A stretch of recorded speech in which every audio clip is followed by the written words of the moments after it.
Tamil Junior, May 1976. Get ready. 10 seconds. 5 seconds. Start.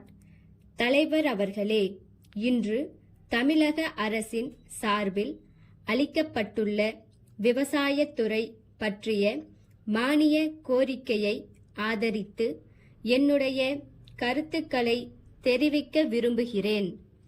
தமிழ்நாட்டில் சுமார் 80% மக்கள் விவசாயம் செய்பவர்களாகவும் கிராமங்களில் வசிப்பவர்களாகவும் இருக்கிறார்கள்.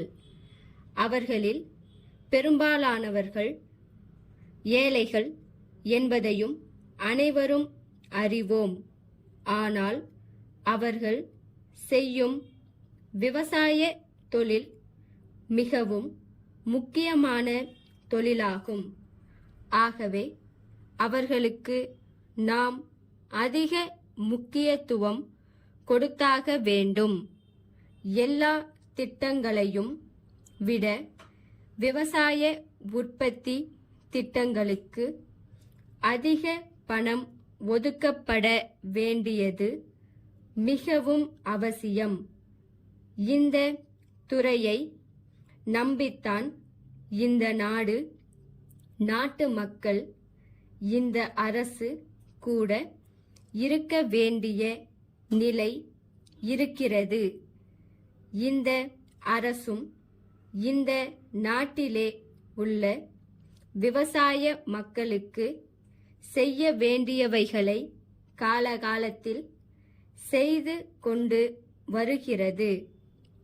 எனினும் இத்துறையில் செய்ய வேண்டிய சீர்திருத்தங்களும் முன்னேற்றங்களும் ஏராளமாக இருக்கின்றன என்பதையும் அரசு மறந்து விடுவதற்கில்லை.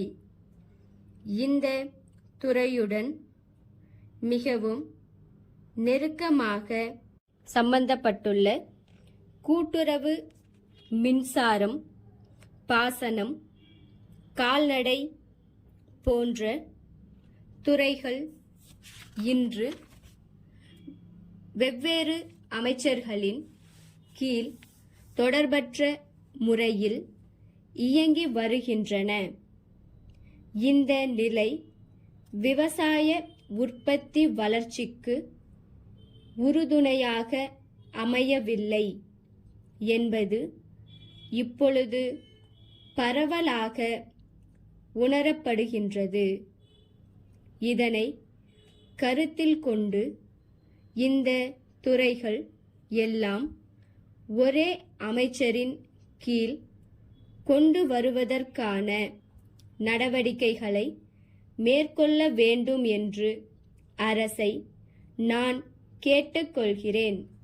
நாட்டில் ஏற்பட்டுள்ள வறட்சி நிலை காரணமாக விவசாய துறையிலே நெருக்கடி நிலை ஏற்பட்டுள்ளது. இதன் காரணமாக வியாபார துறையிலும் தொழில்துறையிலும் தேக்கம் ஏற்பட்டு நாட்டின் பொருளாதார நிலை பாதிக்கப்பட்டுள்ளது.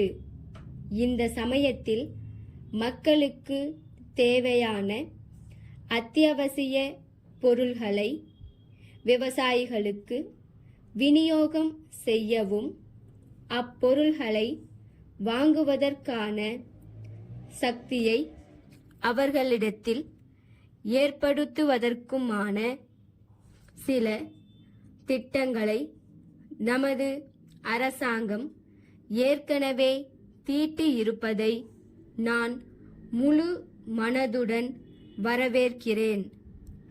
வறட்சி நிலை காரணமாக மக்களுக்கு கிடைக்க வேண்டிய அத்தியாவசிய பண்டங்களின் உற்பத்தி குறைந்துவிட்டது.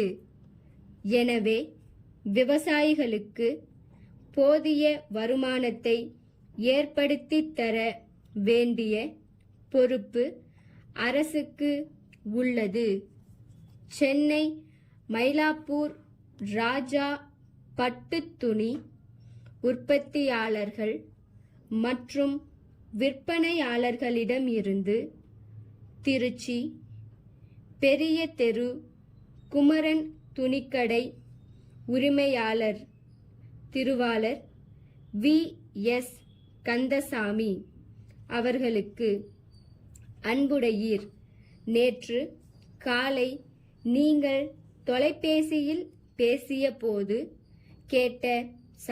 கேட்டுக்கொண்டபடி 10 விதமான பட்டுப்புடவைகள் அடங்கிய கட்டு ஒன்றினை இன்று பதிவு அஞ்சல் மூலம் அனுப்பி வைத்துள்ளோம் என்பதை மகிழ்ச்சியுடன் தெரிவித்துக் கொள்கிறோம். இத்தகைய சிறந்த புடவைகளுக்கு இப்பொழுது கிராக்கி ஏற்பட்டு மிக அதிக அளவில் அவைகள் விற்பனையாகிவிட்டபடியால் கூடுதலாக அனுப்ப இயலவில்லை. எனினும் இன்னும் சில நாட்களில் மேலும் பல மாதிரிகளில் பட்டுப்புடவைகள் வரவிருக்கின்றன. இத்துடன் எங்களிடம் தற்பொழுது கைவசம் உள்ள மிக உயர்ந்த கம்பளி மற்றும் நவீன பருத்தி துணிகளின் விலை பட்டியல் ஒன்றை தங்கள் மேலான பார்வைக்கு இணைத்துள்ளோம். என்றும் தங்கள் ஆதரவை விரும்பும் தங்கள் நம்பிக்கையுள்ள ஸ்டாப்.